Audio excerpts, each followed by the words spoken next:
अरे भाई आना सिर्फ पकड़िए से ऊपर करिए। आप और कर दो स्टार्ट। हाँ स्टार्ट कर। वो आवाज स्टार्ट कर।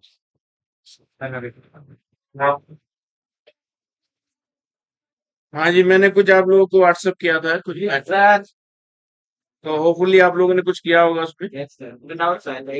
हाँ तो मैं वन बाय वन लेके चलता हूँ, है ना। तो उससे क्या होगा कि चीजें जल्दी जल्दी क्लियर हो जाएंगी।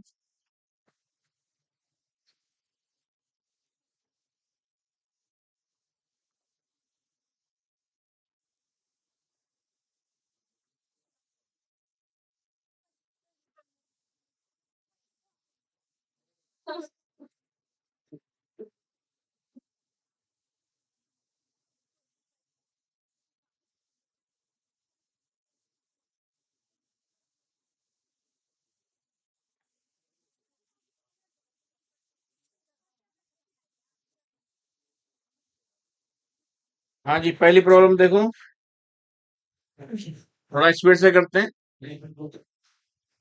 सभी के पास ही होंगी प्रॉब्लम्स तो। Yes sir.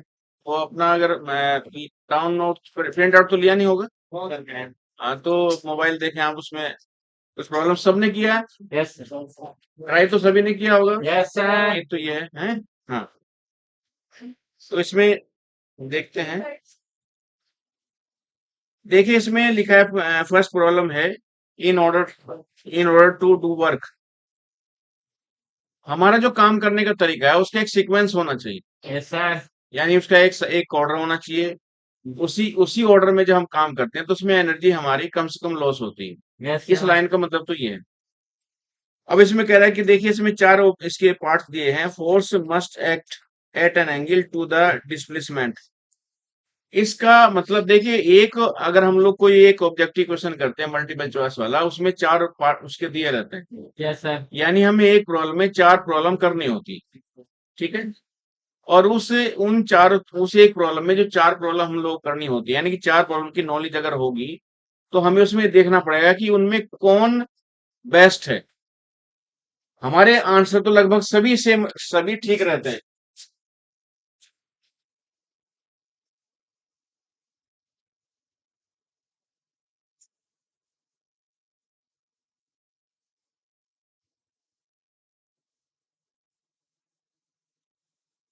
फर्स्ट डे जब क्लास हुई थी तो आपको एक पॉइंट बताया था।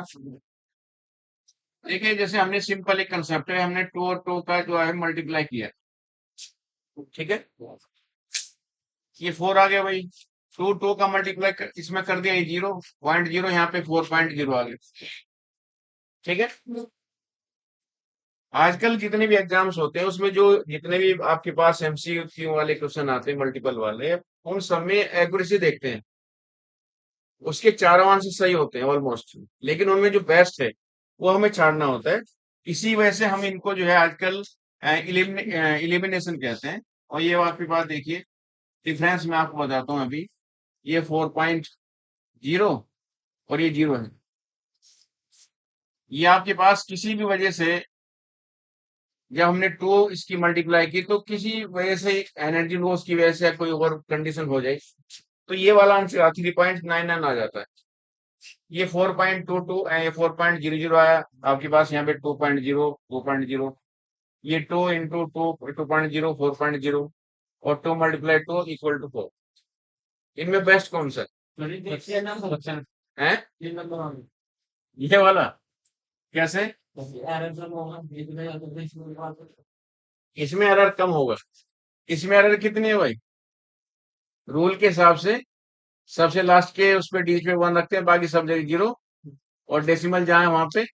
इसमें आप देखो, इसमें आपके पास 0 1, इसमें आपके पास जो एरर है, इसमें आप 0 इतना 1 लेंगे, इसमें तो है ही नहीं। Yes sir.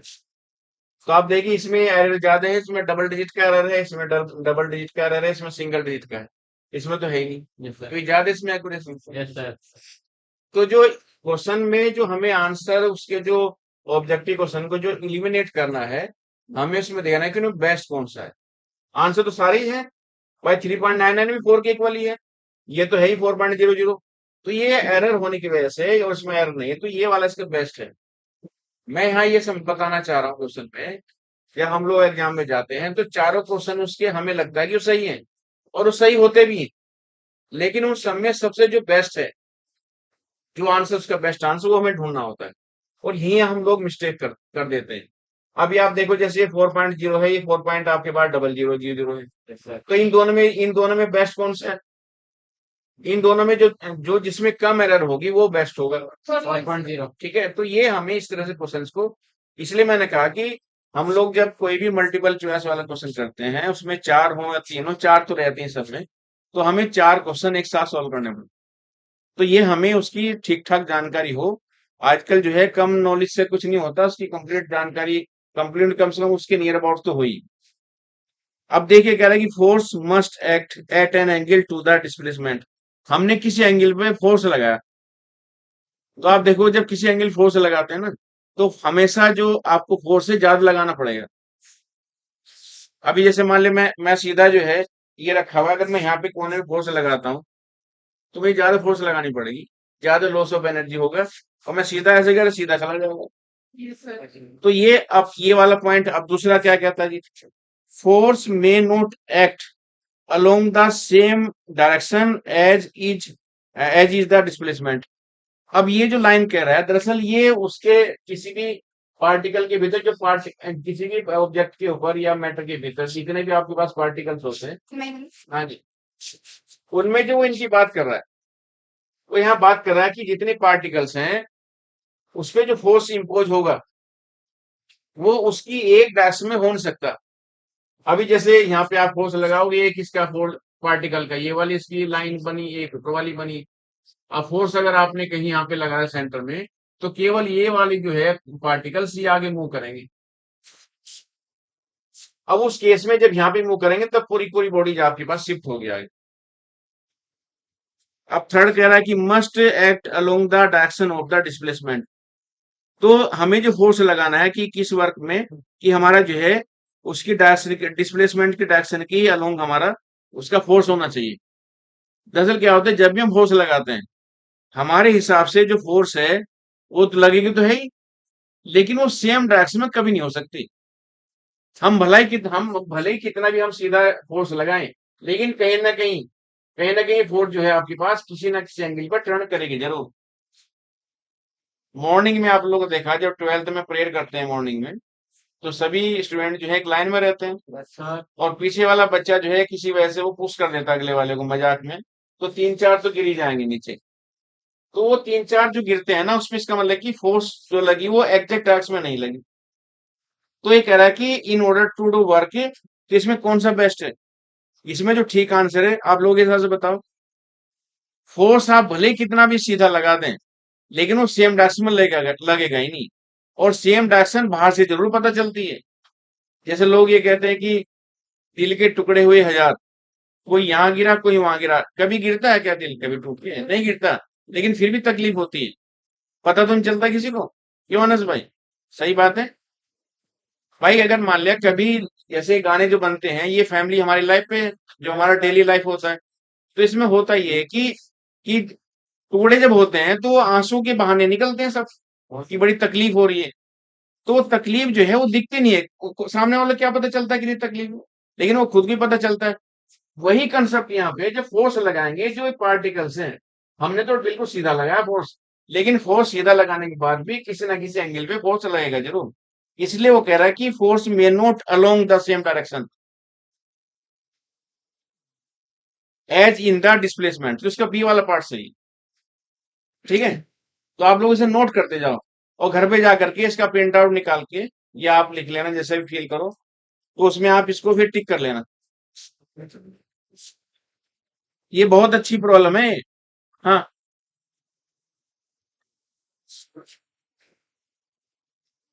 हाँ जी, अब देखो आगे। If we lift a body from rest to a height h and the body is in static equilibrium, then work done कितना होगा?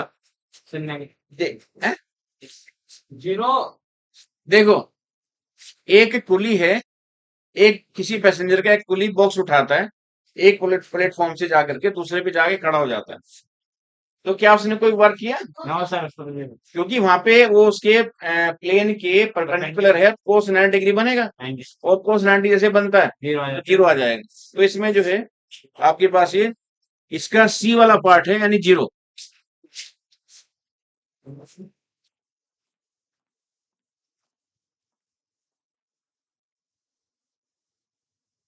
थर्ड देखो जी, if a body is moving on a horizontal rough road and the body is in dynamic equilibrium, then then net work done is positive, negative, unity और फिर zero. बोलो जी क्या कह रहा है? एक बार हिंदी में समझा दो। अच्छा, हिंदी में ये कहना चाह रहा है जी, क्वेश्चन नंबर आपके थर्ड, एक बॉडी है, वो खुरदरे सरफेस पर वो मूविंग करती है। जैसे अभी आप देख रहे हैं नैरो मार्केट टूटी पड़ी सड़क, तो आप वहां पे चलना मुश्किल होता है। बाइक से भी चलोगे तो आप जंपिंग ही होती रहती है वहां पे। अभी हाँ जी, आप चले जाओ, कोई दिक्कत नहीं। देखो एक पॉइंट है जी, सबसे पहले शरीर, हमारा परिवार अगर मान ले कहीं दिक्कत है तो पहले वो देखिए, पढ़ाई तो हो ही जाएगी। वो जो लोग फिल्मों में जो डायलॉग दिखाते हैं कि भाई लड़ाई जो है कब जीती जाती है, मर के या मार के? आगे के सर। आगे। दुश्मन को मार के तो जीतोगे, या सर। खुद मार के जीतोगे? मार के जीतोगे। तो सबसे पहले तो अपना शरीर है। अब मान लिया हमारे पास सारे सुख हैं, लेकिन हम सुख भोग, हमारा जी भी नहीं काम करता। हम तरह तरह के व्यंजन खाते हैं, खाना बना के खाते हैं बढ़िया स्वाद के लिए, लेकिन हमें मना कर दिया सब कुछ, अब बेकार हमारे लिए। तो पहले तो हमने खूब पैसा बनाया इसलिए कि हम बढ़िया बढ़िया खाएंगे, लेकिन उस पैसा बनाने के चक्कर में हमने तबीयत खराब कर ली। फिर डॉक्टर ने मना कर दिया, अब बेकार, इसलिए बेहतर है कि उतना ही कमाओ जितनी जरूरत है, फालतू क्यों कमाना। दान कर। असल में दान पता कब होता है? जब अपने पास। नहीं, जब अपनी सारी जरूरतें सारी जिम्मेदारियां पूरी हो जाएं। हाँ सर जी कोई। नहीं, वो नहीं कह रहे थे। अभी आप देख लीजिए, जैसे आपकी जेब में अगर 100 रुपए पड़े हैं, आप 100 रुपए में जब अगर ये सोच के काम करते हैं कि 10 रुपए दे दोगे तो ज्यादा दिक्कत नहीं होगी, मेरे ख्याल से 100 रुपए में से 2 रुपए दान करने चाहिए। क्योंकि 100 रुपए में 2 रुपए दान करोगे तो आपको बिल्कुल तकलीफ ना हो। लेकिन आपने अगर 100 रुपए में से 10 रुपए दान कर दिए तो कहीं ना कहीं मन में यार 10 रुपए चले गए। अब जब मन में चाहे 10 रुपए चले गए, भाई खराब हो गया, बेकार हो गया काम। हाँ जी, तो ये कह रहा है कि ये body is moving in horizontal rough surface, एक बॉडी है जैसे कार, वो एक खुरदरे सरफेस पे आपके पास गति करती है। Body is in dynamic equilibrium, then net work done. Dynamic, dynamic का मतलब होता है गतिमान होना। अभी क्या हुआ, अभी का मतलब इस कंसेप्ट में, आप चले जा रहे हैं, आपकी बाइक फंस गई और निकल नहीं पा रही, लेकिन आप अभी भी वहीं खाई में फंसे हुए, गाड़ी तो स्टार्ट आपकी। ये डायनेमिक कंडीशन होती है, समझा? सर। तो डायनेमिक का मतलब ये है कि आपका इंजन स्टार्ट है, आप प्रयास कर रहे हैं, लेकिन आप डिस्प्लेसमेंट, आपका कवर जो है वो जीरो कंडीशन में है, तो तब उस केस में वर्क डन भी आपका जीरो ही होगा। ये डायनेमिक कंडीशन होती है, ठीक है भाई। जैसे आप जो, हम वर्क कब करते हैं, जब हमारा डिस्प्लेसमेंट कुछ हो। डिस्प्लेसमेंट तो हुआ नहीं, डिस्प्लेसमेंट या जीरो तो कुछ हुआ नहीं, जब हुआ नहीं तो जीरो हुआ। और जब जीरो डिस्प्लेसमेंट है या डिस्टेंस जीरो है तो आपका फोर्स वर्क कितना हुआ? जीरो हुआ। फोर्स आप कितने में लगाते रहे? कोई से आपने देखा होगा, अगर कोई सपोज करे कुएं में कोई गाड़ी गिर गई, गिर जाती है ना, तो कैसे निकालोगे? स्टार्ट करने के बाद में नहीं निकलती। फिर उसका कंसेप्ट हमें लगाना पड़ेगा, वो एक सर्कुलर मोशन वाला। तो आपको धीरे धीरे एक एक डिग्री पे आपको मूव करना पड़ेगा, तब वो कहीं ऊपर आएगा। तब वहां पे आपके पास रोटेन के साथ साथ जो है, हाँ जी, कहाँ गए थे? बहुत देर से गए आप।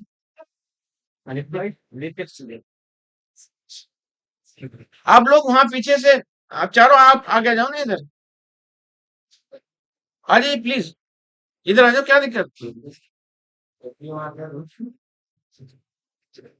नहीं, फैन चल रहा है, देखो ये फैन है। इसको आगे कर लेने, आराम से बैठिए। तो सर तुम्हें भी वैसे आगे बैठो, नहीं फिर मुझे थोड़ा ज्यादा तेज बोलना पड़ेगा। भाई हाँ यहाँ बैठ ठीक। Thank you sir. बैठ जाओ बैठ, कहीं बैठ जाओ तो इधर। जो कि इसके बाद जमा कर रखते हैं दो जन है।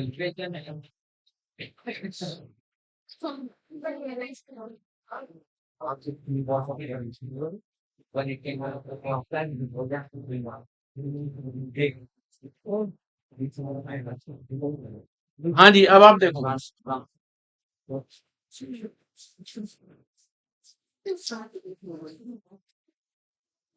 नेक्स्ट प्रॉब्लम हमारी, वो ये कह रहा है कि when the Bob of a simple pendulum swing.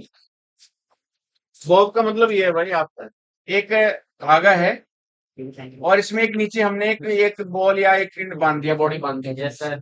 सुन लो भाई, यस सर। ये बांध दिया भाई इसमें।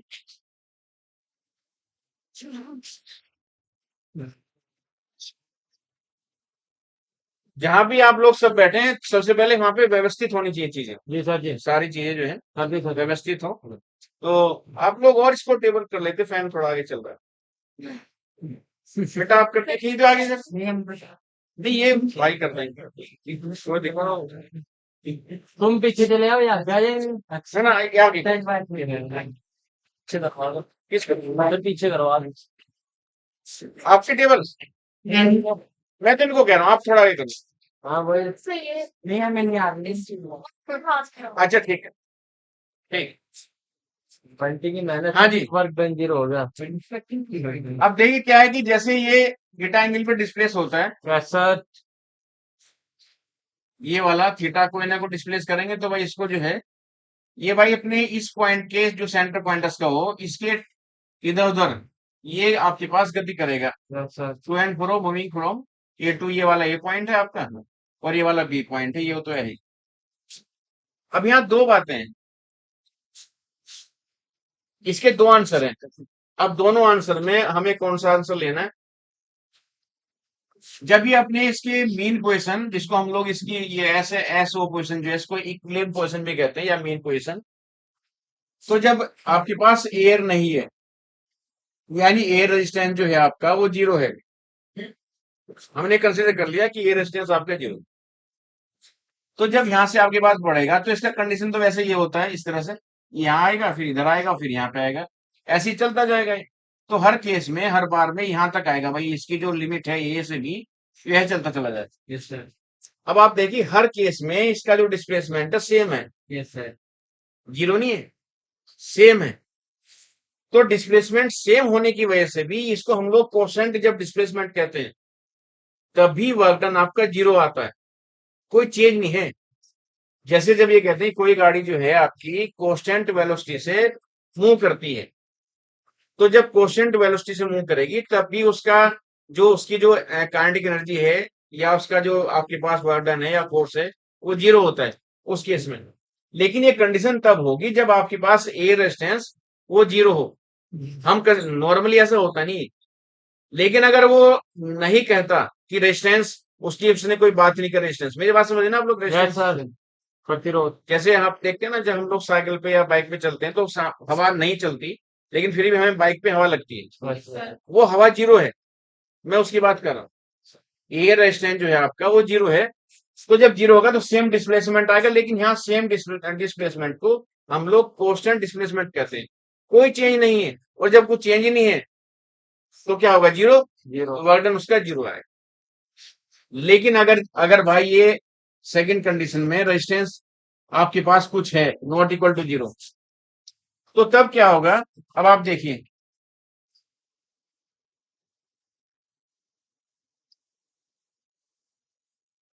इस केस में क्या होगा, इसकी एनर्जी रिड्यूस होगी भाई यस सर ऐसे। जी। भाई सब लोग समझ लेना, बस खाली पीली हाँ जी मत करते रहना। ये वाला है, तो इसके जो पेंडुलम है हर बार में वो आपके पास रिड्यूस होते चले जाते हैं। कोई बताएगा एक्चुअल में इसका नाम क्या है इस कंडीशन में, बताओ कोई। इस वाली कंडीशन को कहते हैं damping condition. Yes sir. Damping condition में जब हम रेजिस्टेंस कंसिडर करते हैं, तो उस केस में जो आपके पास जो लॉस ऑफ एनर्जी है हमेशा लगातार होता रहता है, और इसका ये वाला ग्राफ बनता है। और इसको हम लोग ऐसा ना दिखा करके फिर ऐसे दिखाते हैं। ये याद आया जी कुछ? यस सर, डैम और अनडैम। ये वाला, ये डैम्पिंग कंडीशन होती है इस वाले केस में। हाँ। तो यहाँ पे जो है तब ओके। आपके पास कुछ वर्क होगा, लेकिन एक समय के बाद में ये आपके पास पेंडुलम जो है जिसके साथ मोब बंधा हुआ है, ये जब जीरो हो गया, तो जीरो जब जैसे जीरो होता है वो अपनी इनिशियल कंडीशन को, यानी जो उसकी मेन कंडीशन है वो उसने गेन कर ली, तब भी वर्क डन जीरो है। अभी तो हो रहा है यहाँ बीच में, लेकिन यहाँ पे कुछ जब वो स्टेबल हो जाता है तब भी आपके पास उसका वर्क डन जीरो है। तो यहाँ दोनों केस में अगर रेजिस्टेंस आपके पास जीरो है तब भी वर्क डन जीरो है, अगर रेजिस्टेंस जीरो नहीं है तब भी वर्क डन जीरो होगा उस केस में जब ये रुक जाएगा। जैसे आप पंखा बंद करोगे, थोड़ी देर के बाद में पंखा बंद हो जाएगा। किसकी वजह से? एयर रेजिस्टेंस की वजह से। हमेशा जो है इस एयर इस पे फ्रिक्शन फोर्स लगाएगी, और उसको उसके फ्रिक्शन फोर्स क्या है? एक opposing force related to its velocity. तो आपके पास जब चलेगा ये, तो ये जीरो हो जाएगा, तो ये वाली कंडीशन में काम करेगा। तो इसका भाई फोर्थ का भी जीरो जीरो आंसर है। सर, हाँ जो सेकंड क्वेश्चन है सर, उसमें प्रॉब्लम होगी सर। हाँ बोल बस। सर जो सेकंड क्वेश्चन है इसमें कहा गया सर, कोई लिफ्ट एक if we are lift the body from rest, अच्छा। हाइट एच पे गई सर। हाँ हाँ सर वो हाइट जब एच पे चली गई, हाँ डिस्प्लेसमेंट ऊपर हो गया, हाँ तो फोर्स ऑफ ग्रेविटी से फोर्स नीचे लगा, अच्छा तो एंगल 180 बन रहा सर। ठीक। तो उसको माइनस नेगेटिव आना चाहिए। देखो ऐसा इसलिए होता है भाई, ये एक आपकी लिफ्ट है और इसमें एक ही व्यक्ति खड़ा हुआ है, ये वाला, यस सर। और उसका रिएक्शन ऊपर काम करता है। Yes sir. ये इसका वेट है W yes sir. M D, ठीक है। अब ये जब ऊपर जाएगा, तो ऊपर जाने के साथ में इसमें जीप तो काम करेगा ही, इसका अपना एक्सीलरेशन भी होगा। तो यहाँ पे आपके पास ये वाला ऊपर जाएगा, तो आपके पास जो फोर्स आएगा वो फोर्स इसमें टोटल फोर्स है में, और इस रिएक्शन में से आर माइनस एम जी आएगा जब एम ए, तो आर जो है आपके पास N A plus M G आएगा, ठीक है। अब ये जितना ऊपर जाएगा, ये जो आपके पास है इसमें एन ए एम जी, यहाँ पे एम क्वेश्चन ले लेंगे, और आपके पास ए बी इतना आएगा। लेकिन एक्चुअल में जब कोई चीजें ऊपर ऊपर जाती है नीचे जाती है तो वर्क डन होता है। जो वर्क हम लोग करते हैं वही वर्क हमें स्टोर्ड पोटेंशियल एनर्जी के फॉर्म में हमें मिलता है, संचित स्थिति ऊर्जा के रूप में प्राप्त होता है। तो इसके साथ में आ जाएगा एच, और ये एक्चुअल में क्या है? एमजीएच। तो पोटेंशियल एनर्जी आ गई इतनी। तो जब ऊपर जाएगा, ऊपर जाने के बाद जहां पे जाके रुकेगा ये, तो इसकी एनर्जी रिड्यूस होती चली जाएगी। एनर्जी रिड्यूस होने के बाद में एक मैक्सिमम हाइट कवर करेगा, तो जहां मैक्सिमम हाइट कवर करेगा तो वहां पे पोटेंशियल एनर्जी आपके पास मैक्सिमम मिलेगी। तो जब मैक्सिमम मिलेगी ऊपर एच, ये आपके पास पी डो टी, और एम जी एच ये वाली आ गई आपके पास प्लस वाली मैक्सिमम। लेकिन जितना ही ऊपर गया उतना ही नीचे भी आएगा, क्योंकि हमेशा तो ऊपर रहेगा नहीं। नीचे आने के बाद में ये वाली इसकी एनर्जी जो है एम जी एच माइनस की हो जाती है, तो ये दोनों की दोनों कैंसिल आउट हो जाती है इस केस में। If we lift a body from rest to a high touch, the body is in static equilibrium, then work done कितना होगा? वर्क डन जीरो होगा। तब ये स्टेटिक कंडीशन में आ जाता है भाई। डिस्प्लेसमेंट तो जीरो हो ही जाएगा। डिस्प्लेसमेंट आप डिस्प्लेसमेंट जीरो कब होगा? जैसे अभी आप घर से आए और वहीं पहुंच जाओगे, तो ये वाली कंडीशन में आता है। तो वर्क डन आपका जीरो तभी होगा जब डिस्प्लेसमेंट आपका जीरो कंडीशन में है। और जीरो कंडीशन में डिस्प्लेसमेंट कब आएगा?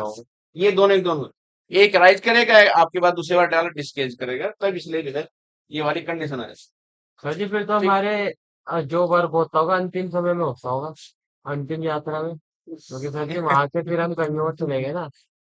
फिर वो कहीं और वाला जो कंसेप्ट है वो तो एक डराने वाला कंसेप्ट है। नहीं सर जी, हम घर से, हम यहाँ से घर से आए, यहाँ से घर चले गए, वर्क जीरो होगा क्योंकि सर जी डिस्प्लेसमेंट में है। अब जब हमारी डेथ हो जाएगी, हमें लेके जाएंगे शमशान घाट, तो सर जी वहां वर्क हो सकता है सर। लेकिन आया पॉइंट है, नहीं। पॉइंट है जहां से आए थे वहीं से वहीं पे जाके रिटर्न जीरो हो गया। हैं? रिटर्न जीरो हो गया। रिटर्न जीरो हो गया। राइट। देखो, असल में कहाँ जाना है, कहाँ से हम आए हमें पता नहीं, और हमें कहाँ जाना है ये भी पता नहीं है। तो जब चीजों का पता ही नहीं है तो फिर हम क्या बोले। ये असल में कंसेप्ट सारी एनर्जी का है, यस सर। एनर्जी का कंसेप्ट है। देखिए, आप कहो कि वर्क हुआ कि नहीं हुआ, हमेशा वर्क होता है, लेकिन क्या होता है कि साइंस कहती है वो डिस्टेंस या डिस्प्लेसमेंट के अकॉर्डिंग। अब जिस समय जहां पे आपने जैसे बैग उठाया होगा घर से, अगर वहीं जाके रखोगे तो तब जीरो होगा। नॉर्मली ऐसा होता नहीं, जहां पे उठा के लाते हैं बैग वहां नहीं रखते, थोड़ा बहुत वहां पे डिस्टेंस आ जाता है। तो ये वाली कंडीशन है। लेकिन उतना गहराई में ना सोचो, अभी उतनी उम्र तुम्हारी आई नहीं है, उतना गहरा सोचोगे। जल्दी सवाल आते हैं। नहीं नहीं, वो ठीक है। साइंस हाँ जी।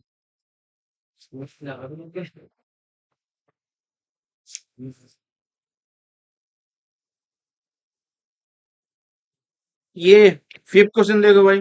In case of motion of a charge particle, In case of motion of a charge particle,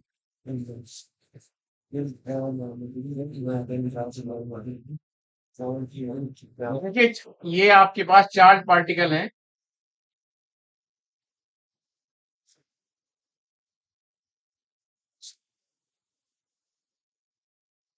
और ये भाई मूविंग कंडीशन में है। पहले तो आप ये बताओ कि जैसे कोई भी चार्ज पार्टिकल जब मूविंग कंडीशन में होता है तो क्या होता है। मैग्नेटिक आपको पता होगा सर, बताओ। हम्म जब भी चार्ज पार्टिकल मूविंग कंडीशन में होता है तो हमें मैग्नेटिक फील्ड मिलता है। Yes sir. ठीक है, यस सर। तो भाई मूविंग है तो वेलोसिटी तो होगी। Yes sir. मैं इसके मूविंग होने से मैग्नेटिक फील्ड मिल गया आपके पास, यस सर बी। और चार्ज पार्टिकल है ये। कोई बताएगा क्यूबीबी क्या होता है। Sir magnetic force. कौन से वाली, कौन से वाली। Magnetic force Lorentz force. Laurent force. ठीक है, यस सर।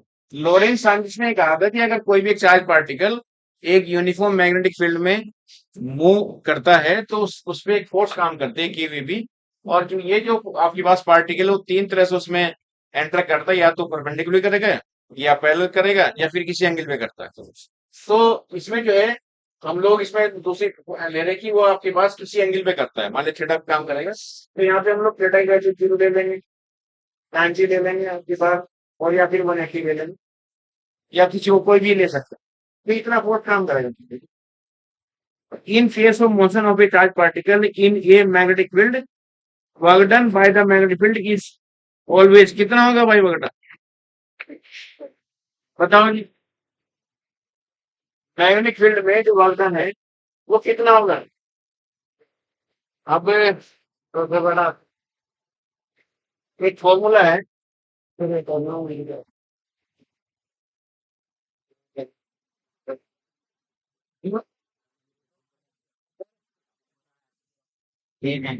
अच्छा हाँ जी, हो गया। ये ये फॉर्मूला पढ़ा होगा। Yes sir. ये एम बी इंटू को theta one minus cos theta है, ये तो पढ़ा होगा। तो यहाँ पे जो वर्क डन है हमें इसके हिसाब से फाइंड आउट करना पड़ेगा। तो जो फोर्स है Q V B sine theta, एक का सब तो आपके पास एक ही। जब हम लोग कह रहे हैं पार्टिकल, आपके अगर particle charge particle magnetic field के पैरेलल काम करेगा तो तब तो साइन उनके बीच का एंगल होगा 0, तो साइन 0 का मान 0 हो जाएगा, तब तो कोई वर्क होगा ही नहीं। Yes sir. जब फोर्स आपके पास 0 हो गया तो वर्क भी 0 हो जाएगा। Yes sir. लेकिन अगर हम कहते हैं कि ये परपेंडिकुलर इसमें एंटर करता है, तब आपके पास साइन 90 90 का मान कितना हो जाएगा, 1 हो जाएगा। तो फोर्स आपके पास आ गया क्यू वी बी। अब डिस्प्लेसमेंट कितना आएगा वो हम देख लेते हैं। तो कुछ ना कुछ तो डिस्प्लेसमेंट आपके पास रहेगा ही। अब वर्क आपके पास नेगेटिव तो होता नहीं है, वर्क तो आपके पास पॉजिटिव मिलेगा। अगर वर्क आपका नेगेटिव आ जाता है तो इसका मतलब है कि वहां पे लॉस ऑफ एनर्जी हुआ होगा। तो इसका आंसर क्या होना चाहिए जी। 30 ग्रेटर देन 0। है? पता नहीं। 0 से बड़ा। 0 से बड़ा है तो हाँ 0 से बड़ा है 0 सर 0 से बड़ा ग्रेटर देन 0।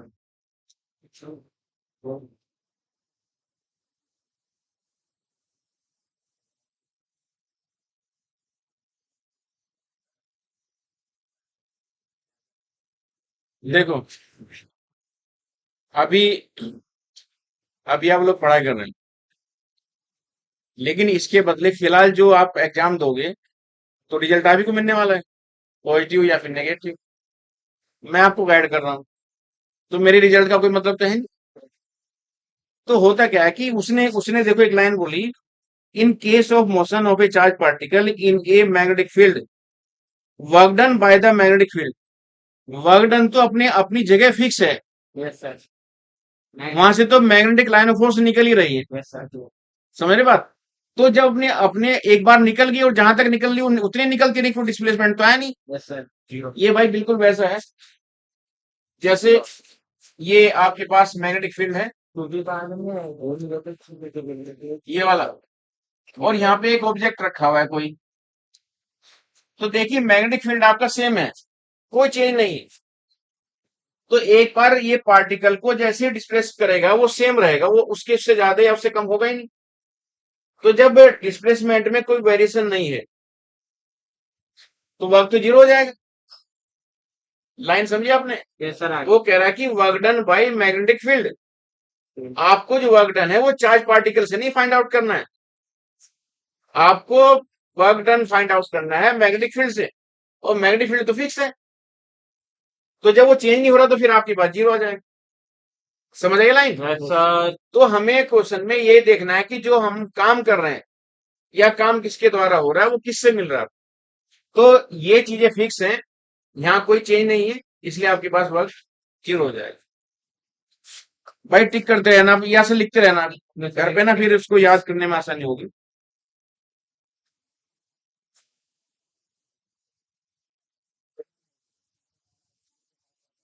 सर जी सबके 0 आ रहे हैं? सबके 0 आ रहे हैं। नेक्स्ट नहीं है। देखें अगला क्या है। अब देखो व्हेन द फोर्स, नेक्स्ट वाला सिक्स वाला देखो आप, yes sir. When the force retarded the motion of a body. भाई आपने साइकिल चला रहे हैं, बाइक चला रहे हैं, आपने ब्रेक लगा दी, तो वर्क डन कैसा मिलेगा? वर्क डन आपका जितना आपको मिलना चाहिए था उससे कम मिलेगा। ये निगेटिव नहीं, वर्क डन निगेटिव नहीं होता है। भाई आप मान ले पास होना है, 33 पास हो गए, 99% वाला भी नंबर अगली क्लास में चला गया और हम 33 वाले में चले गए, तो दोनों बराबर है। क्लास में तो जाना अगली, टॉप तो करना नहीं था, और हमने कभी सोचा भी नहीं। हाँ वो तो मर मर के जिया, लेकिन हम लोग जी जी के मरे, अभी बाद में बात वाली बात है। तो यहाँ जो असल में ये जो न्यूमेरिकल्स हैं इनकी जो लैंग्वेज है उसको समझना बहुत जरूरी है। अब देखो इसमें जैसे वो बोल रहा है कि work when the force retards, retard का मतलब होता है ब्रेक लगाना, रिटार्डेशन मंदन।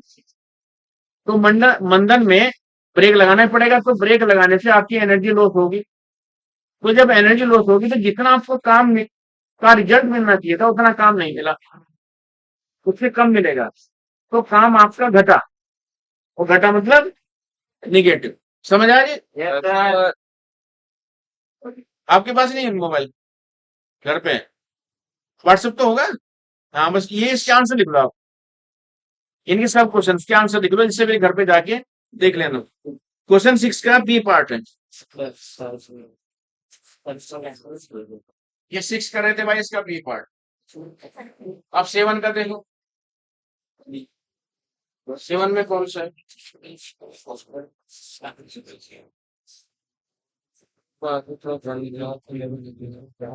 7 है भाई, two masses of 1 gram and 9 gram are moving with equal kinetic energy.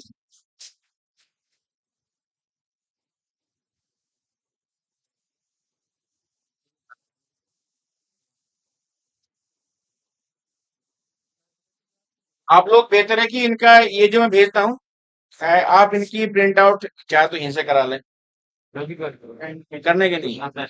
अच्छा, तो आप ना दो दो पेज है, एक एक दो दो रुपए, जिससे आप उसे कहो भाई मैं जो मुझे रोज करवाने और ज्यादा पैसे न ले, 1 रुपए में काम चल कर ले।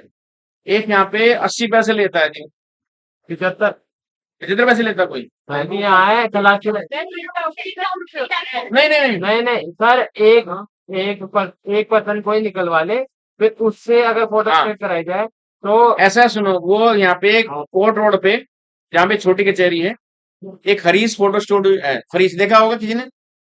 हरीश फोटो कॉपी वाला। हाँ ब्रदर, ये जो छोटी कचहरी के पास, कचहरी है, छोटी कचहरी के ये पास। पहले वाली जी सर। दीवानी, वो तो अगली वाली कलेक्ट्रेट है। उसके सामने ही Harish yes photo sir, copy वाला है। उनके प्रिंटर बड़े हैं ना, तो उनको इतने पैसे मांग रहे हैं। अरे हमें तो हमारा काम होना चाहिए, उसके पास छोटे बड़े उससे क्या मतलब। उसे कहना कि केडी सर ने भेजे हमें, अच्छा। मुझे जानता है, ठीक है। और वो 75 पैसे 80 पैसे लेगा। तो आप ऐसा करना, सब जो है, जैसे 4 पेज थे, तो 4 से 28, 2 रुपए 80 पैसे के हिसाब से आप लोग कलेक्शन कर लेना। तो इतने सब एक बच्चे जाकर के वहां फोटो कॉपी करा ले, और फिर इनको अपने पास है, क्योंकि मोबाइल में चीजें कई बार डिलीट हो जाती हैं और ये हैंग भी कई बार करने लगता है। तो आप वो सारे पेपर, जब क्वेश्चन पेपर रखोगे अपने पास में, फिर उसकी आपकी प्रैक्टिस बन जाएगी। मेरा टारगेट ये है कि आप अगर लंबे समय तक हम साथ में रहे आपस में, तो मैं लगभग आप लोगों को 1200 सवाल देने के मूड में हूँ, 1200 1500 के आसपास। तो 1215 में से आपका आराम से तो आपका काम हो जाएगा बढ़िया, ठीक है। और मैं छांट के ही दूंगा वैसे तो वो वहां से बेहतर है, मैं एक उससे बात भी कर लूंगा। तो एक बच्चा जैसे तुषार चला जाएगा, सब लोग 5 5 रुपए इकट्ठे कर लेना। अब 2 रुपए 80 पैसे तो कोई क्या करेगा इकट्ठे, 5 का सिक्का रहता है छोटा, तो उससे कर लेंगे।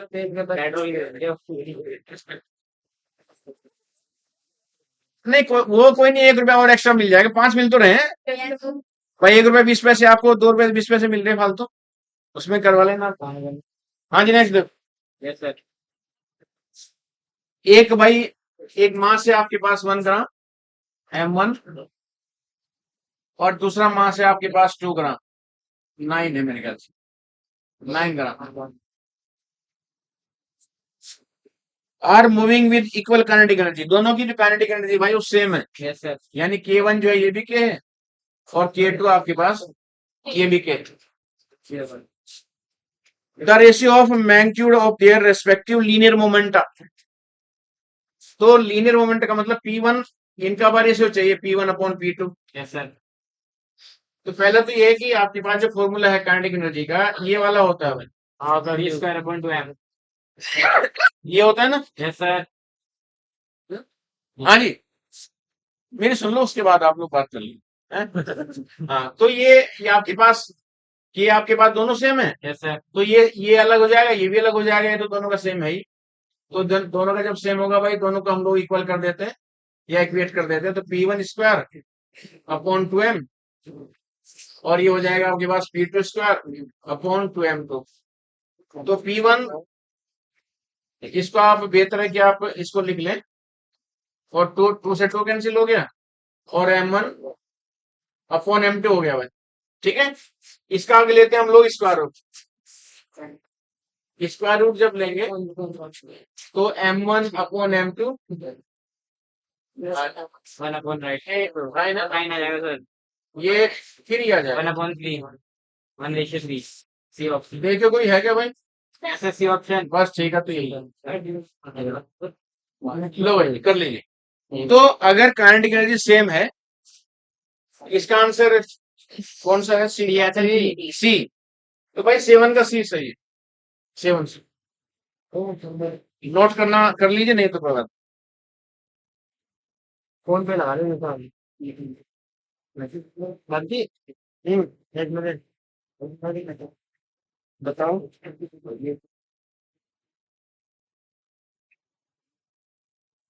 अच्छा, ठीक है। बात है।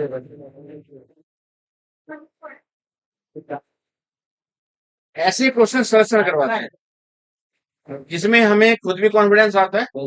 लैंग्वेज वाले भी इजी रहते हैं, जो ये स्टेटमेंट वाले हैं वो भी इजी रहते हैं, लेकिन क्या होता है कि उनमें कई बार गलती होने की संभावना रहती है। ऐसे वाले सही होंगे। रब कर दें इधर ये हाँ लो। भाई बोल लो मत। कौन, मुझे बताओ फिर किससे। अच्छा, कंटिन्यू पूछ रहे हो ना? एट देखो भैया, बिठा दो, यार सर। रब कर दो।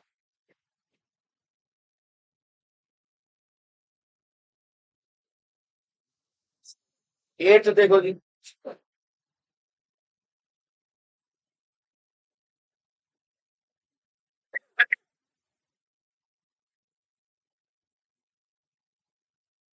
एट में क्या कहते हैं, ए ball of mass 2 kg,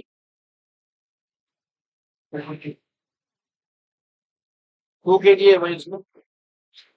another of mass 4 kg, एक दूसरी बॉल है M2, ओके जी। ये 4 kg है। Yes sir. हाँ yes. Drop together from. Drop together from a 60 feet tall building. भाई 60 फीट से ऊपर जो है वो गिरे, उसने उसको नीचे गिराया। वो कह रहे हैं कि आफ्टर ये fall of 30 feet each toward the earth, दूसरी जो हाइट है वो 30 फीट, एक ये बिल्डिंग है बड़े वाली, एक छोटे वाली। उसने क्या किया, उसने यहाँ से गिराया ऐसा नीचे।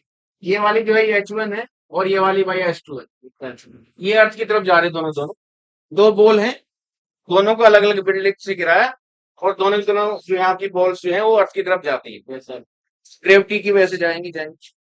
After a fall of 30 feet each toward the earth, their respective kinetic energy will be in the ratio of, तो काइनेटिक एनर्जी कितनी होगी थी, ठीक है अनुपात। थोड़ा सा इसमें भाई इसकी काइनेटिक एनर्जी का रेशियो बताना पड़ेगा। काइनेटिक एनर्जी दोनों की K1/K2, ये वाली देखो, अगर हाइट, मतलब हाइट से जो आपकी पोटेंशियल एनर्जी कम होगी, तो कंप्लीट फॉर्म में आपके पास काइनेटिक एनर्जी में कन्वर्ट हो जाएगी। Yes sir. तो यहाँ पे हम लोग ये कहते हैं इसको कि जो लॉस आपके पास पोटेंशियल एनर्जी में होगा, वही आपके पास काइनेटिक एनर्जी में चीजें इंक्रीज कर जाएंगी, यानी डिक्रीज इन पोटेंशियल, और भाई इंक्रीजिंग या गेन इन काइनेटिक। समझ आ गई जी बात? ऐसा। और भाई हमारे पास जो पोटेंशियल एनर्जी है सिंपल ये होती है, और दो है ही है, mg, और सारी सारी कन्वर्ट हो जाएगी काइनेटिक एनर्जी। काइनेटिक एनर्जी आपके पास मिलेगी, दरअसल हमें काइनेटिक तो हमें चाहिए। तो यहाँ आपके पास देखो जो मैक्सिमम हाइट है, ये पहली वाली बड़ी है भाई, दूसरी वाली छोटी। और पहली में से दूसरी घटाएंगे, यस सर।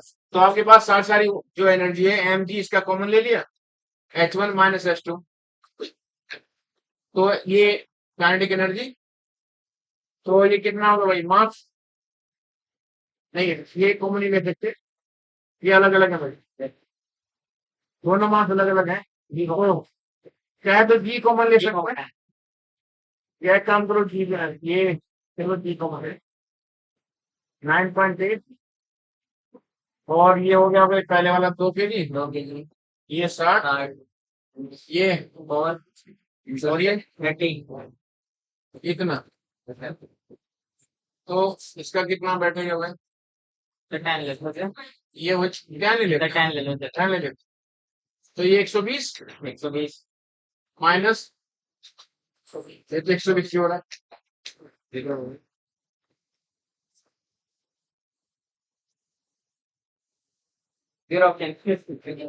जीरो तो है ही नहीं।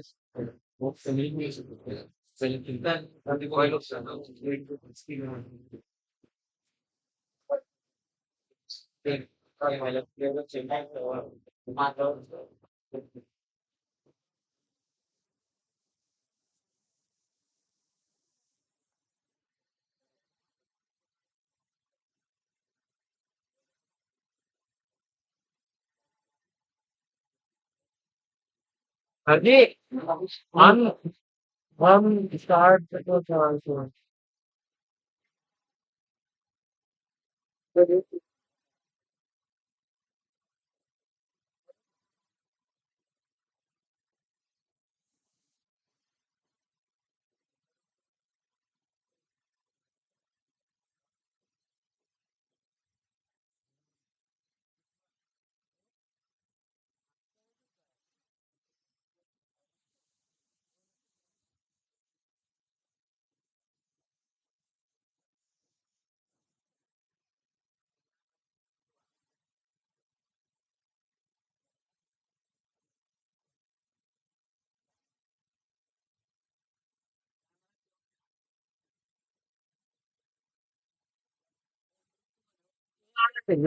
इसमें एक दूसरा कंसेप्ट है।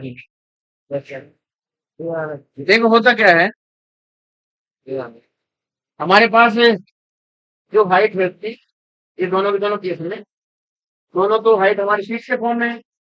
तो ये जो इसके मास है ये डिपेंड करता है, ये इतनी बिल्डिंग से आप गिराओ, उसमें तो कहा नहीं कि इसकी एनर्जी में कितना परसेंटेज, वो आपके पास कितना परसेंटेज डिके हुआ।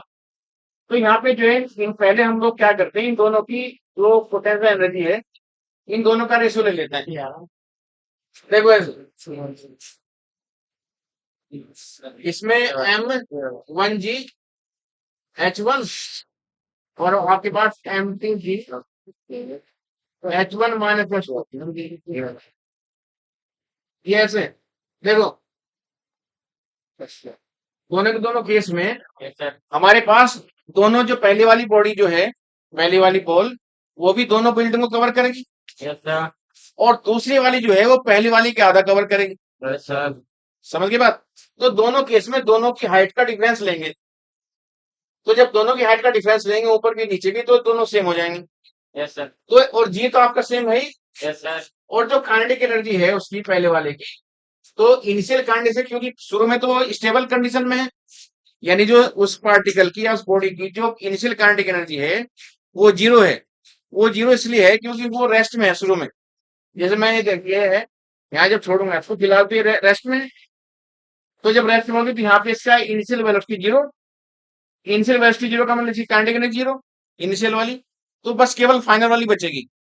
तो फाइनल वाली जब बचेगी आपके पास ये, तो अब सही हो गया।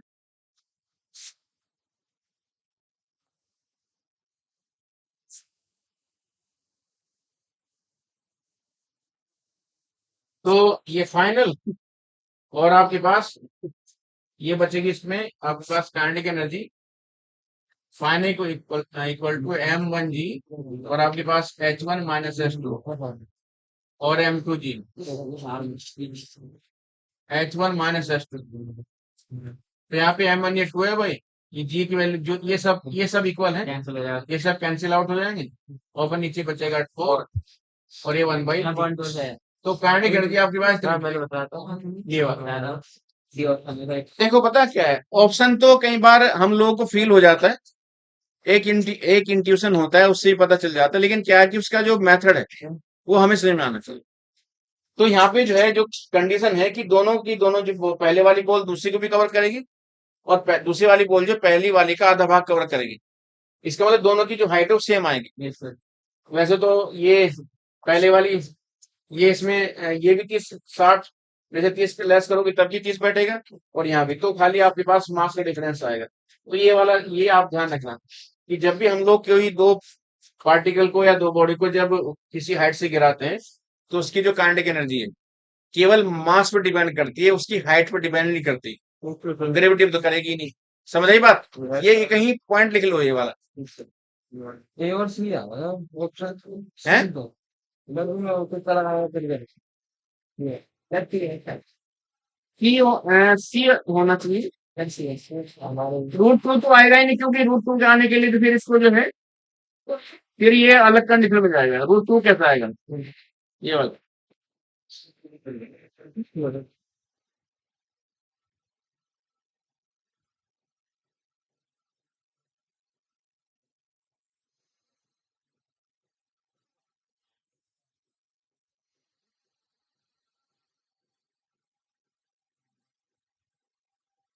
हाँ जी आगे बढ़े। जैसा है तो इसका एट का हो गया भाई, ठीक ये थ्री हो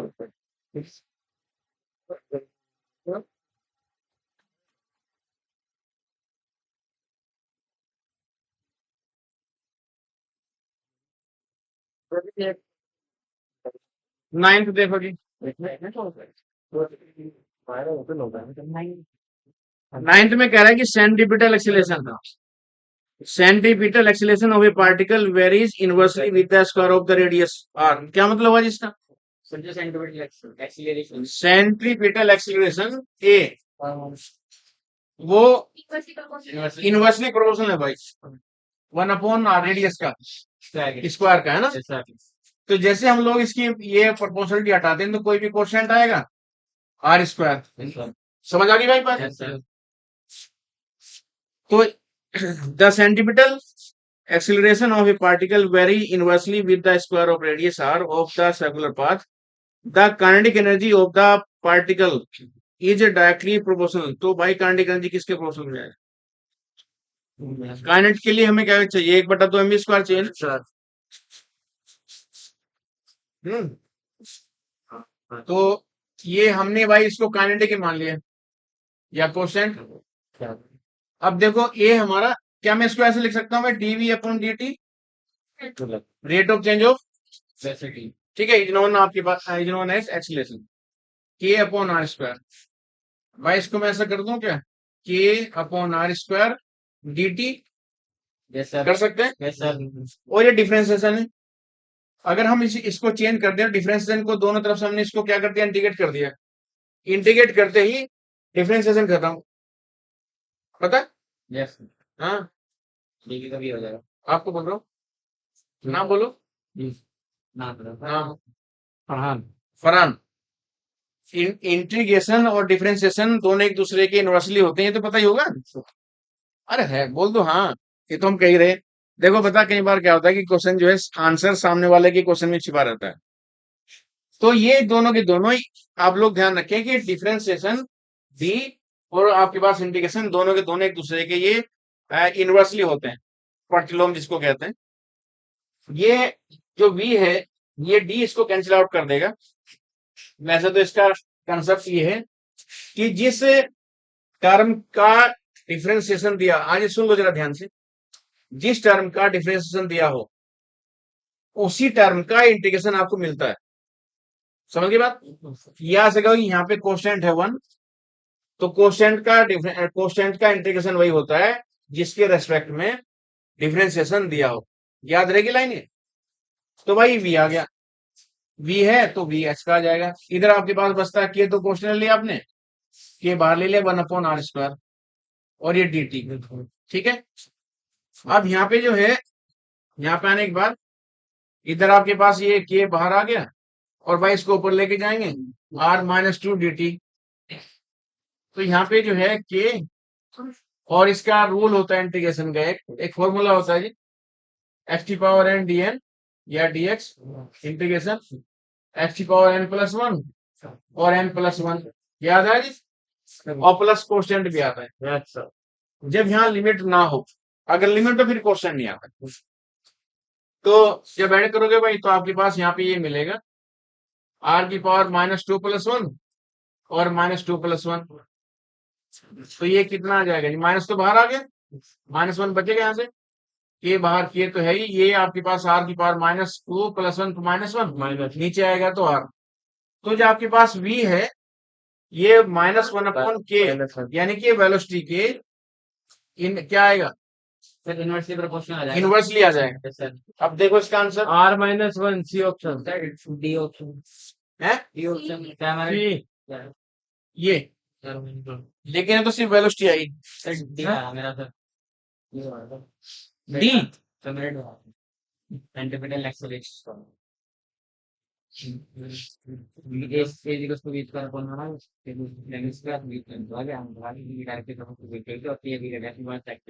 अब मुझे बताओ कैसे हुआ है, कैसे आपका डी है? सेंटीमीटर एक्सेलरेशन लिया था r, तो सर जो r की वो तो इनवर्सली है, और हाँ। बीस करके डायरेक्टली हो गया सर ये। ना, ये तो सॉल्व कर दिया। हमारे पास जो वेलोसिटी है वो ये आगे 1/r, ये r इनवर्सली आ गया, ठीक है सर। तो जब इसके बाद जो यहां तक तो आएगा, अब ये r⁻² कैसे हुआ, बताओ जी, कोई भी बताओ। हाँ, दोनों तरफ का हम यहाँ स्क्वायर करेंगे, तो जब भाई दोनों तरफ से आप स्क्वायर करोगे ये आ जाएगा आपके पास -2, करोगे बात। और यहाँ पे जो है 1/2, ये तो पता ही होगा, 1/2 से हमने यहाँ मल्टीप्लाई कर दिया भाई, कर दी, और इधर भी करेंगे -2। अब देखो जी ये जो टर्म है ये r के रेस्पेक्ट में कोसेंट है, और कोसेंट को प्रोपोर्शनलिटी में अंदर इसको जो है इसको भेज देते हैं, तो जब भेजेंगे तो उतना ही बचा रहेगा, यस सर। और ये हो जाएगा काइनेटिक एनर्जी। Yes sir. तो ये बनेगा जी आपके पास सारी बार माइनस का फोर्स। समझ आ रही? Yes sir. हाँ जी, समझ आ? पक्का? गुड। लिख लो जी, इस सब तो लिख लो, इसे नोट कर लीजिए। देखिए क्या होता है कि न्यूमेरिकल में कुछ चीजें हम लोग प्रोपोर्शनलिटी से बाहर ले लेते हैं, कुछ और लोग उसमें अंदर भेज देते हैं। यहाँ पे हमने भाई इस वाले फॉर्मूले का यूज किया, ये इंटीग्रेशन वाला फॉर्मूला है, ठीक है।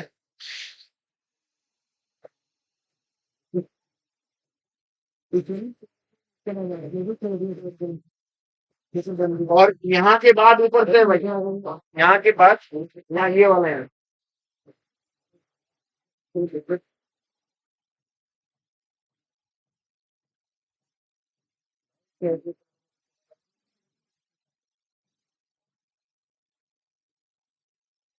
तुम्हें निकाल रहे हैं या दोस्ती निभा रहे हैं? अभी कौन? कोई नहीं। नेक्स्ट देखें जी। 10वां, on microscopic level or because of energy may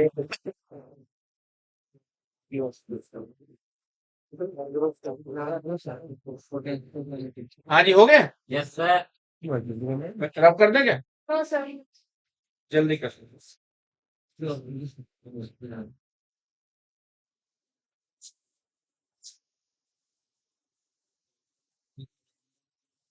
ये सारे क्वेश्चन आप टिक करके, है ना, और इन्हें रट्टा मार लीजिएगा जी, ठीक है। देखो एग्जाम में रटनी चाहिए, बहुत जरूरी है। हालांकि लोग ये कहते हैं कि रटना चाहिए, समझना चाहिए। मैं दोनों पे बिलीव करता हूँ कि रटना भी जरूरी है और समझना तो है ही, नहीं तो फिर वहां पे आपको आपका तो 3 घंटे में पेपर पूरा नहीं होगा। यस,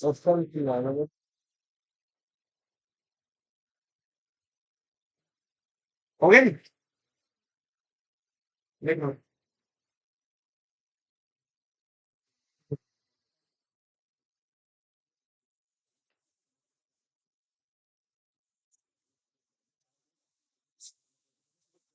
कर दूं?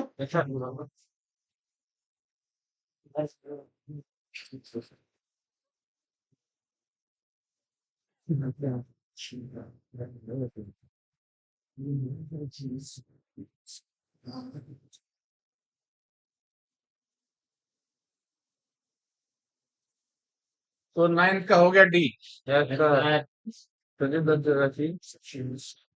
हाँ जी। 10th देखो,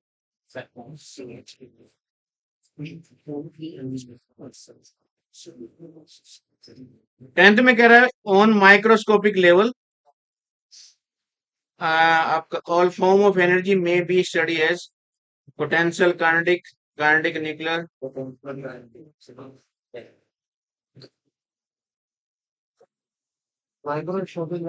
देखो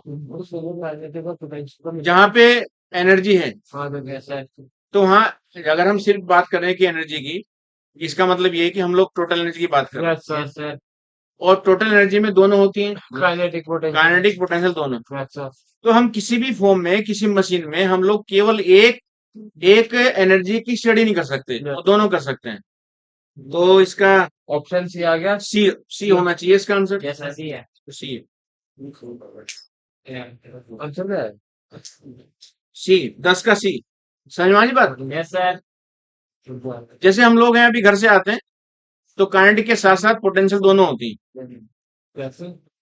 घर से आए, हाँ सर जी, मैं रास्ते में चला सर जी, वहाँ तो काइनेटिक की थी। वहां काइनेटिक थी, लेकिन पोटेंशियल। हमारी हाइट तो सेम रही, हाँ सर जी। उस हाइट से हमें पोटेंशियल मिलती रही।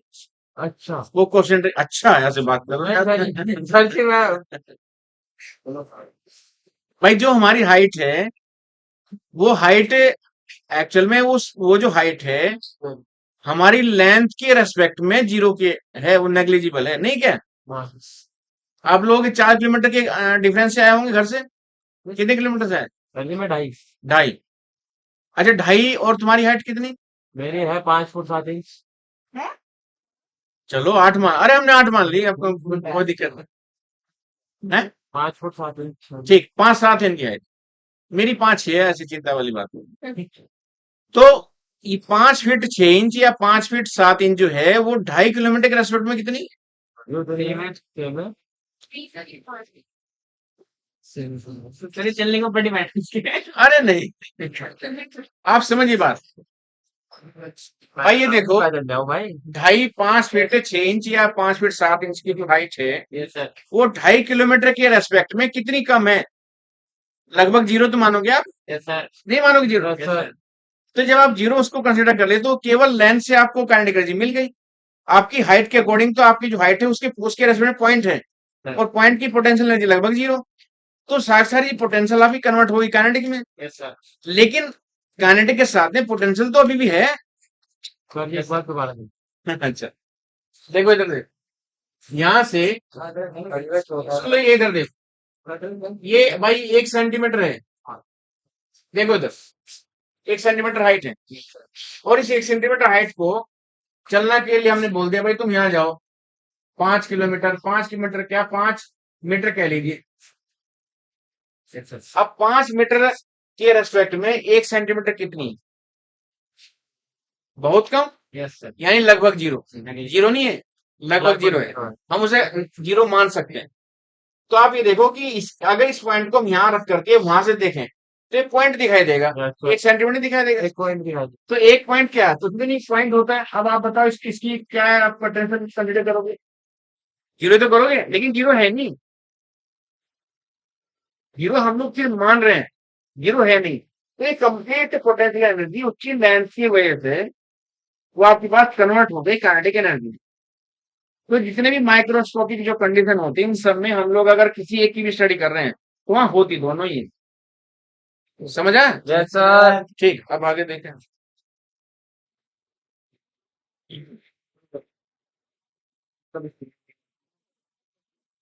ये सर हो गया।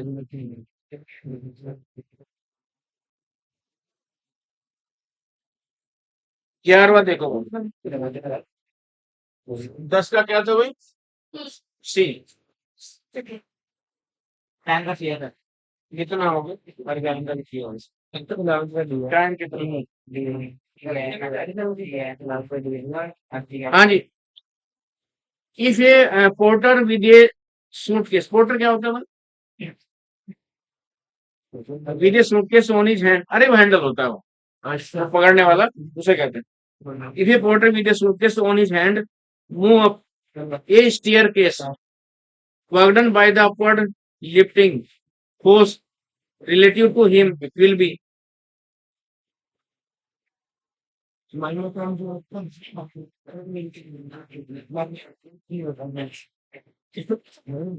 if a porter with a suitcase on his hand move up a staircase worked by the upward lifting force relative to him will be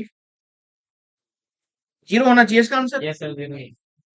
बस ये बताओ कैसे, ये बताओ जीरो कैसे हो? बताओ भाई सर, मैंने तो बोल भाई ना, जीरो बताओ जीरो कैसे हो? सर उसके हाथ में है सर वो तो हाँ सूटकेस हाँ और सब उसके हाथ में है सर डिस्प्लेसमेंट वो इधर कर रहा है सर हाँ। जा रहा है सर फोर्स तो ग्रेविटी की वजह से लग रही जीरो यहाँ वैसे 90 डिग्री बन रहा है देखिए क्या है, वो ऐसे रखा हुआ है जी, ऐसे, समझ रहे बात? तो हमेशा वो कहीं भी रहे, ठीक है ना? चलो मैं यहाँ से रखता, ऐसे उसने पकड़ा हुआ, यस सर तो वो उसकी हाइट सेम है, साइड तो बढ़ नहीं रही, वो खुद भी अपने आप में सेम रहेगा, वो भी चेंज नहीं होगा। और जो सीढ़ी का जो गैप है, जैसे नॉर्मली 1 फीट ऊंची होती है जो सीढ़ी, जो स्टेयर से बनी होती है, वो भी सेम रहती है। तो कहीं भी जाएगा स्टेयर पे तो आपके पास उसकी हाइट सेम रहेगी, यानी कि डिस्प्लेसमेंट में कोई चेंज नहीं है। Yes sir. तो जब डिस्प्लेसमेंट में चेंज नहीं है तो सेम रहने की वजह से वर्क डन जीरो।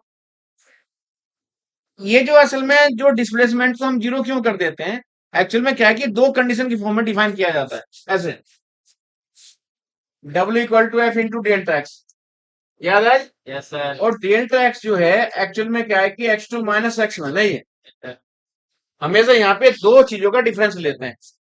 इसलिए तुम जैसे हम कह देते हैं कि उसका जो है डिस्प्लेसमेंट जीरो, कोई चेंज नहीं है। तो अगर मान लें इनमें से एक जीरो हो गया तो दूसरा अपने आप सिंगल बचेगा, यस सर। तो इसलिए सिर्फ उसकी बात करें। तो यहाँ डिस्प्लेसमेंट कोई चेंज नहीं, तो आपके पास जब चेंज नहीं है तो जीरो, इसलिए वर्क डन जीरो। सर वैसे कभी भी किसी भी केस में वो तो साइंस कहती है वर्क हमेशा होता है, सारा काम लेकिन हाँ, वर्क हमेशा होता है, काम कुछ ना कुछ होता ही होता है, ठीक है। बस फर्क है कि वो उसको हम लोग कंसिडर कर रहे हैं कि नहीं कर रहे हैं। बहुत सारी चीजें हैं। देखिए, कोई कितना भी बड़ा व्यक्ति क्यों ना हो और कोई कितना भी छोटा व्यक्ति क्यों ना हो, दुख और सुख दोनों फील करता है, यस सर। ठीक है। और जो ये दोनों फील नहीं करता, वो तो परमात्मा के पास की उस श्रेणी में आता है। नहीं आता क्या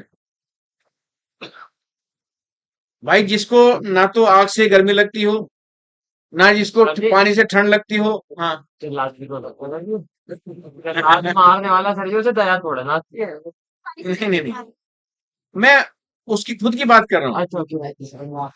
भाई जैसे हम लोग जो हैं, जब पानी को टच करते हैं तो पानी फील कराता है कि ठंडा है कि गर्म है, फील कराता है ना।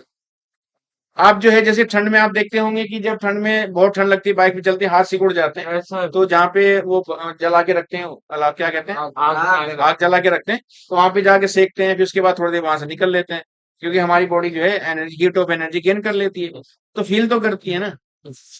तो ये असल में क्या, सारा का सारा जो चक्कर है, ये है ग्रेविटी का। और आपके पास कितना हम लोग वर्क, सारा वर्क आपकी उसमें एनर्जी में कन्वर्ट हो जाए, तो भाई ये समझने वाली बात है। लेकिन हमें तो सामने वाले के हिसाब से जवाब देना है, हमें अपना दिमाग तो लगाना नहीं, अपने लिए नहीं काम करना। मान ली जो जो हम तो सब सुख चाहते हैं कि आराम से खाए पिए सोए, लेकिन जब एग्जाम देना होगा तो क्या होगा? पढ़ना ही पड़ेगा ना, कोई ऑप्शन है नहीं। कष्ट झेलना पड़ेगा सर। उसे कष्ट ना मान करके बेहतर है कि उसको एज इट इज एक्सेप्ट कर लीजिए। अगर सुख चाहिए तो उसके लिए तो जलना तो पड़ेगा ही। हाँ सर जी सही बात। अभी भट्टे में जाऊंगा सर जी।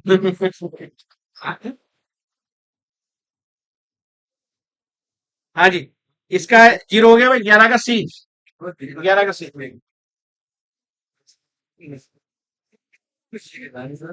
हाँ जी, 12 देखो आप।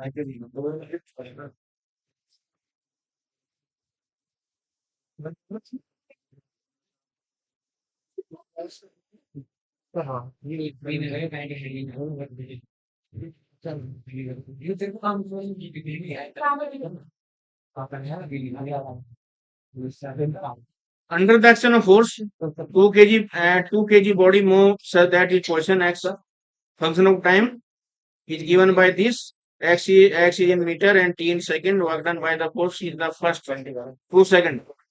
भाई पहले 2 सेकंड में हमें वर्क चाहिए, जब उसकी जो पोजीशन है वो इतनी है, x इक्वल टू 3/3। और वर्क के लिए भाई हमें, भाई वर्क है फोर्स इनटू डिस्प्लेसमेंट, है ना। तो एक काम करें, ये सर ये x हमारा, अगर इस x का डिफरेंशिएट हो जाए, यस यस सर सर हो जाएगा यस सर भाई, ये है तो डिस्प्लेसमेंट ही। और ये जब ये डिस्प्लेसमेंट छोटा है तो वर्क भी छोटा होगा। हमने क्या किया, इसके भाई लिमिट ले ली, लिमिट लेती है जो डी है आपका, कन्वर्ट हो जाएगा डेल्टा, कन्वर्ट हो जाएगा डी में। ये तो पता है कंसेप्ट। यस सर जब हम किन्हीं दो टर्म का लिमिट लेते हैं, जब हमारे पास टाइम जो है बहुत कम हो, डेल्टा टी टाइम्स टू 0, तो ये जो डेल्टा डी में कन्वर्ट हो जाएगा। तो जैसे डी में कन्वर्ट हो गया तो भाई डी डब्ल्यू हो गया, एफ आपके पास टी एक्स। यस सर हमने क्या किया, दोनों तरफ का इंटीग्रेट कर दिया, तो यहाँ पे जो है जो वर्क आपको मिलेगा ये तो डब्ल्यू मिलेगा ही, और ये एफ ले लिया बाहर, ये डी एक्स हो गया जी। यस सर ऐसा लग रहा आप थक गए अब। सर एटीपी खर्च होगी, आप घर जाके एटीपी दोबारा। लो जी, ये बन गया, हिंट आ गया आपका। तो जब हम इसको इंटीग्रेट करेंगे, ठीक है, तो फिर आपके पास ये चीजें कन्वर्ट हो जाएगी, इसमें डिफरेंशियल में कन्वर्ट हो जाएगा। नहीं तो सीधा आप जो है इसके रेस्पेक्ट में रखे आप सीधा dx की जगह इस x की अगर आप इंटीग्रेट भी नहीं करते, सुन लीजिए, सुन लो बेटा, तो सर यस सर अरे देख ले, जी सर ये जो d है इसको हम dx कह सकते हैं, अभी लिखा है यहाँ पे यस dx, सर ये d है, ये f हमारा भाई हो गया कांस्टेंट, जी सर f कांस्टेंट, इसके रेस्पेक्ट में ये t की जगह x की p रख दिया भाई, x की वैल्यू पुट कर दी, x की वैल्यू होगी t 3 अपॉन बाई 3, ये आ गया भाई। Yes, sir, difference. ये इसको जब करेंगे तो ये बाहर आ गया 3 और ये 3 तो है ही बाहर, यस सर, ये हो जाएगा टी स्क्वायर।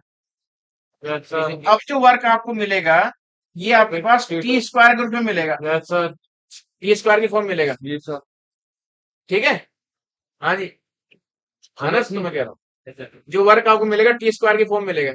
अब वो कह रहा है कि सेकंड में मिनट में आपको वर्क बताना है, बस टी की जगह 2 रख देना, तो 2 दूनी का चार, वर्ग 4। तो देखो 4 के गुणक में कोई आंसर होगा इसका। 4 चौक 16, एक सर जी 16 है, 16 सर सर जो काइनेटिक एनर्जी होती है सिर्फ हाँ। वर्क मान सकते हैं वर्क होता है, तो सर उसकी प्रेजेंस आ जाएगा सर असल में क्या है, ये निकाल लेते हैं मैंने जो हम लोग वर्क करते हैं वो वर्क जो है आपका या तो काइनेटिक मिलेगा Yes, sir. या आपके पास पोटेंशियल मिलेगा। ये डिपेंड करेगा, अगर हम लोग चल रहे हैं तो काइनेटिक मिलेगा, अगर स्टेबल हैं तो पोटेंशियल मिलेगा। इसी पे ही आपके पास ये वर्क एनर्जी थ्योरम है, Yes, sir. याद आया जी, ये वाले तो वर्क एनर्जी थ्योरम इसी से आपके पास निकल के आया।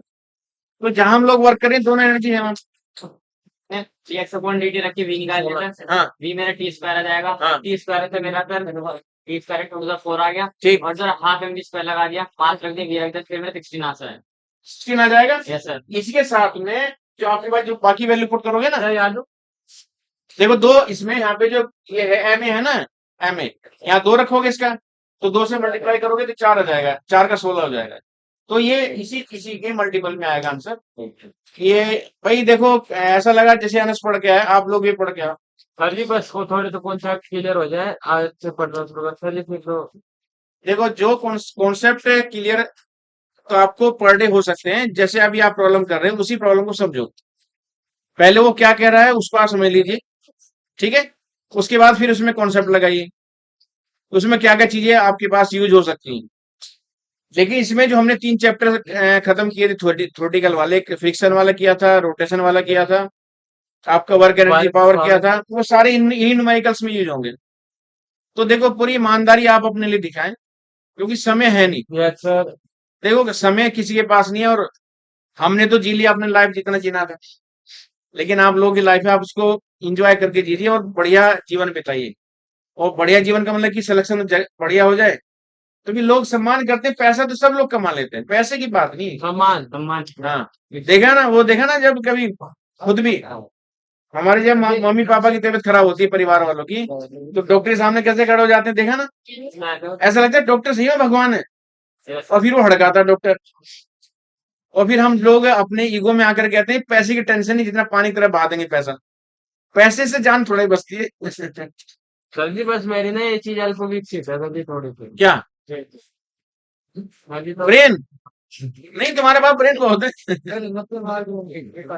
ब्रेन सबके पास बहुत है, कम नहीं है किसी के पास, बस भाई कोई घिस लेता ब्रेन को, कोई नहीं सर जी घिसता। वो तो हम्म, सर जी, और देखो जो 1000 टुकड़े वाली बात है सर जी, वो ही है, ये तुमने बनाया, अच्छा बना रखा है, ये बढ़िया। डायग्राम बनाने का शौक है सर। ऐसा नहीं अच्छा इसलिए दिखाया, हाँ, क्या बात है, मतलब इनडायरेक्टली चाहता है कि देखो मेरी ड्राइंग देखो कितना अच्छा बनाता हूँ, है सर जी, लेकिन हम अप्रिशिएट करते हैं, बढ़िया बना के रखा है। सर जी देखो एक और दिखाऊं, हाँ सर जी देखो, हाँ, ये भी ये अच्छा है, सर जी बढ़िया। खाली टाइम में बनाने का सर जी मन लगता है इसे। हाँ लेकिन फिलहाल जो है बायोलॉजी में तो आप बायोलॉजी तो आप लोगों की बढ़िया हमेशा रहती होगी, सर तो कितने मार्क्स का आता है, 18 360 का है ना, तो आप लोग बायोलॉजी में 360 में से कम 350 तो लाने चाहिए, जी सर, तब सिलेक्शन होगा। जी सर, बच्चे बहुत पढ़ते हैं भाई, बहुत पढ़ते हैं। सर जी काम ही होता है कोटा वालों का, तो हैं? कोटा वालों का काम ही होता चलिए okay, thank you. Thank you sir